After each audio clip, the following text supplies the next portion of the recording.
This is something small but major you can do to build your business team. And I actually just got done doing what I'm going to share with you to do. And that is a big thing that you can do. And it's small because it's so easy to do, but this is so major, is edifying other people. Edifying other people. It is so huge. Let me give you some examples, okay? Do you have business team members that they're doing presentations and you have the opportunity to be involved, maybe come in and offer some outside social support? Maybe you could come in and build them up and edify them to the person that they're meeting with. Do it. Do it. Edify that person. Build them up. There's a couple things that accomplishes. Number one of the strongest desires that we have, whether people admit it or not, is we want to be significant. We want to be acknowledged and recognized. And so when you edify your team members, when you edify other people around you, you give that person significance. You give them something that we deeply and innately desire. You're giving them significance. It builds them up.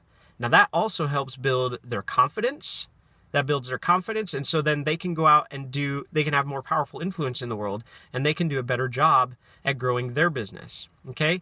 The other thing is, if you are on a business team and your leadership, it doesn't even have to be your leadership. It can be other members of your team, people that you brought on. But if they're showing up to your home presentations, your one-on-one meetings in the coffee shops, if they're showing up, on a 3-way phone call, a FaceTime, a Skype, whatever, man, we've got technology. There's so many different ways that we can be present for meetings now. But if you have people showing up and you're not edifying them, start doing it.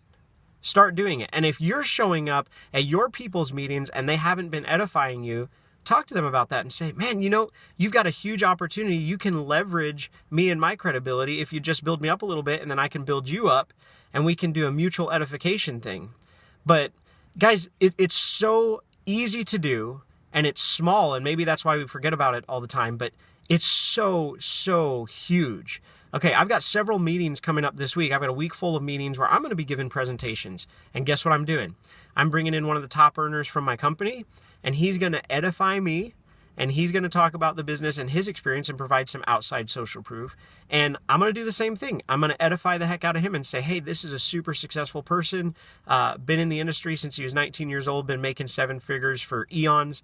And, and I'm just going to sit there and edify him. And it's going to help both of us out. It's going to help both of us out. So, guys, just remember to do that. It's so small, so easy, so simple. But if you don't do it, you're missing out. It's a major business building tool to edify the people on your team, to edify the people that you bring into your meetings, and have them do the same for you. Outside social proof is just so huge. You know how, if you've ever been in a relationship, or if it's your brother or your mom, and they're making a recommendation to you about something you should do, right? A change you should make. You should really do this, and you know how you just ignore them if it's somebody that you take for granted in your life because you see them every day, and yeah, whatever, they've been telling me I should do that for the last 6 months. Then somebody else comes along from outside, right? And they're like, hey, you should really think about doing that. And then all of a sudden it's significant, right? That's what I'm talking about with outside social proof and outside social influence.